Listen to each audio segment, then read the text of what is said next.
What is socialism? A trigger word for so many different people, with some people thinking that it is the savior of mankind, and others thinking that it is the destruction of society. What is socialism? Well, right now, I'm going to explain it, break it down, and hopefully you understand what it is a little bit better. And before you click away, move on, I'm not trying to tell you that socialism is good or you should vote for socialism. I'm not here to convince you that it is the greatest thing in the earth. I'm here because apparently we've been arguing about something most of us can't even properly define, which is like having a heated debate of whether unicorns are better than dragons when nobody's actually seen either one. So, what exactly is socialism? At its core, socialism is an economic system where the government or workers collectively own and control the means of production. Think factories, farms, businesses, the stuff that makes other stuff. Instead of Jeff Bezos owning Amazon, either the government would own it or all the Amazon workers would collectively own it together. It's like if instead of one person owning the pizza place, all the employees own it and split the profits. The basic idea behind socialism is preventing worker exploitation by eliminating the capitalist class that profits from owning productive assets. Now, here's where it gets interesting and confusing. When most Americans hear socialism, they don't think about worker ownership or economic theory. Thanks to decades of Cold War messaging, they think about Soviet gulags and people fleeing Cuba on rafts. It's like how some people hear Florida and immediately think of Florida man stories, even though most Floridians are just normal people trying to avoid alligators and survive the humidity. But here's the plot twist that might blow your mind. Those Scandinavian countries everyone keeps pointing at as examples of successful socialism countries, Denmark, Sweden, Norway, for example, they're not actually socialists. Denmark's prime minister literally had to come out in 2015 and say, guys, we're not socialists, we're a market economy. It's like having to explain to your neighbor that your red car isn't actually a fire truck. These Nordic countries are doing something called the Nordic model. It's basically capitalism wearing a really nice winter coat. They have private companies competing for profit, just like America, but they use high taxes to fund incredibly generous social program. Denmark's personal tax rate hits 45.9%, and that's not a typo. Nearly half of what you make goes to taxes. In America, people complain when they hit 25% when it comes to taxes. But here's the weird part. Danish people aren't rioting in the streets over their tax bills. Why? Because when your taxes actually come back to you as free healthcare, free education, generous parental leave, and a safety net so good it's basically a social trampoline, people are surprisingly okay with it. It's like paying for an all-inclusive resort, except the resort is your entire country. These Nordic countries don't even have national minimum wages. I know, crazy, right? Especially in America when all we complain about is $15 an hour. Sweden, Denmark, and Norway just let each industry negotiate their own prices based on what the job is actually worth. And guess what happens? People often end up making more money than they would with a government mandated minimum. It's like when your parents said, we're not going to tell you what time to be home, and somehow you started coming home earlier. Freedom of choice and getting something that you genuinely deserve. The trust factor here is absolutely crucial, though. That is valuable in why this works compared to America, where basically 80% of the people in this country don't trust the government. These Nordic countries have created what economists call a virtuous circle. High trust leads to low corruption, which leads to more trust, which leads to people actually believing their government won't waste their money on golden toilets. That is valuable. It's the antithesis of something that I feel like is very problematic and the cycle of hatred. Now let's talk about actual socialism and its pros and cons, because like any economic system, it got both. On the upside, socialist systems actively work to redistribute wealth so you don't end up with situations where someone owns 12 yachts while their employees can't afford rent. Everyone gets access to essential services like healthcare and education, regardless of ability to pay. It becomes a right rather than a privilege. There's also job security because in a command economy, the government can guarantee employment and set wages centrally. Plus, socialist governments can think long-term without worrying about getting voted out every few years. They make big infrastructure investment and sustainable development plans that might take decades to pay off. And by nationalizing key industries, socialism can prevent private monopolies that might exploit consumers. I mean, realistically, only one railroad can operate in a specific location.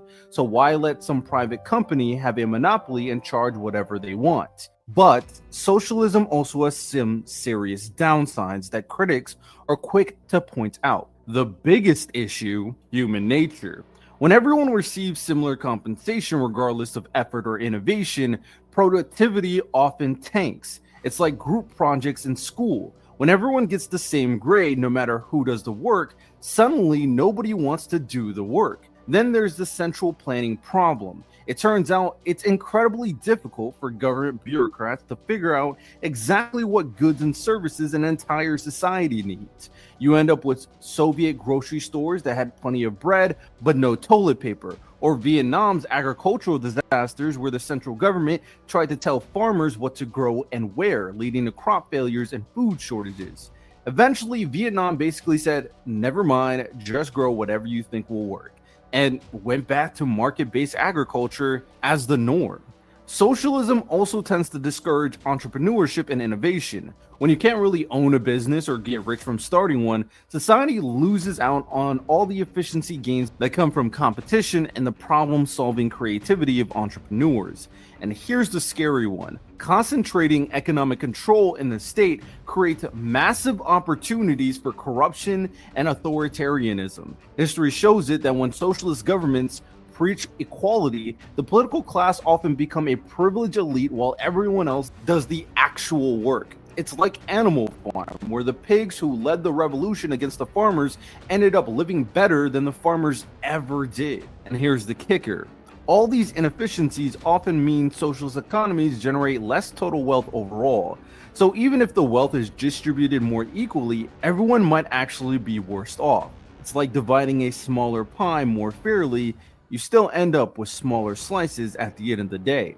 Now, here's where American politics gets really interesting. We're already way more socialist than most people realize. And that is the conversation that's going to be valuable to consider moving forward. Instead of using or thinking about socialism as a boogeyman term, because America inherently will never be a complete socialist society, because those don't work, we can adopt socialist principles very similar to the Scandinavian countries that I was talking about. So, Social Security, it's literally in the name. Medicare, government-run healthcare, public schools, libraries, fire department, police, highways, all funded collectively through taxes. The Postal Service delivers to every address in America, even if it's economically insane to do so. Try getting FedEx to deliver to a cabin in Alaska for the price of a stamp. Many worker protections America takes for granted were literally called socialism when it was first proposed. The 40-hour work week, overtime pay, minimum wage, unemployment benefits, the right to form unions, all denounced as dangerous socialism by Republicans and business leaders in the 1930s. The same people terrified of socialism today would probably riot if you tried to take away their Social Security or Medicare. Or, well, you hope they would. You know, we saw what happened with the big beautiful bill, right? Oh my goodness. Even more ironic, many of these labor protections exist because actual socialists fought, bled, and sometimes died for them. Socialist labor organizers like Eugene Debs helped create unions that gave us weekends, workplace safety laws, and fair wages. So Americans are basically enjoying the fruits of socialism activism while simultaneously being terrified of the word socialist. This brings us to politicians like Zoran Mamdani, a New York Assemblyman running for mayor of New York City, who is essentially trying to implement Nordic-style policies at the city level. His proposals are ambitious: city-owned grocery stores operating at cost, free childcare for every New Yorker from 6 weeks to 5 years old, and raising the minimum wage to $30 by 2030. Mamdani's approach represents what some call democratic socialism, using democratic processes to implement socialist policies within existing capitalist frameworks. His city-owned grocery stores would compete with private stores, but operate without rent or property taxes, selling at wholesale prices. It's like if the government decided to compete with Whole Foods, except instead of charging $8 for organic kale, they'd sell it at cost. To fund these programs, he's proposing a 2% tax on residents earning over $1 million and raising corporate tax rates as well. But here's the challenge: and New York City isn't a country. Rich people and companies can just move to New Jersey if they don't like the tax rates. Nordic countries don't have that mobility problem, and like I've said before, they've all bought into the system.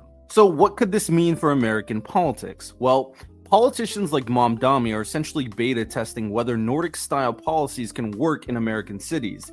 If successful, it can provide a model for other cities and potentially influence national politics. If it fails, it might reinforce skepticism about government-run services. The interesting part about this is the polling data. Survey shows 69% of Americans support Medicare for all, 63% want free college tuition, and 85% support paid sick leave. But ask those same people about socialism, and only 36% have favorable views. It's like loving chocolate chip cookies but hating chocolate chips. It doesn't really make sense at the end of the day. So what does that mean in the grand scale? Well, for me, when it comes down to it, here are my personal thoughts about socialism. I gave you the full rundown on why it can be problematic, what the Scandinavians do, and what we have already done and trying to do for the future. For me, I make it very clear. I am all about innovation and growth. So I do not truly believe in a complete socialist society, because that, at the end of the day, leads into the most problematic part of socialism: authoritarianism. But I believe implementing it under a capitalist framework can work in America, especially with all the checks and balances we have. One thing we know is that the people want to be taken care of better. They just do. And there is a lot of wealth in America. We are the richest country. But one thing that I've constantly criticized about America is that 1% owning over 90% of the wealth is a problem. So if we can start challenging them more effectively, then I'm all for it, because the people deserve the ability to live with a meaningful wage, enjoy life, and take care of their family. Everybody deserves that right in America if they're contributing to the society they live in. So I am against total socialism, but certain socialist principles definitely could work in America. They have been working in America, and they could work in for America in the future. The only thing we got to make sure is what the line is, where to draw it, and ensuring we don't step over the line, or else America will fall.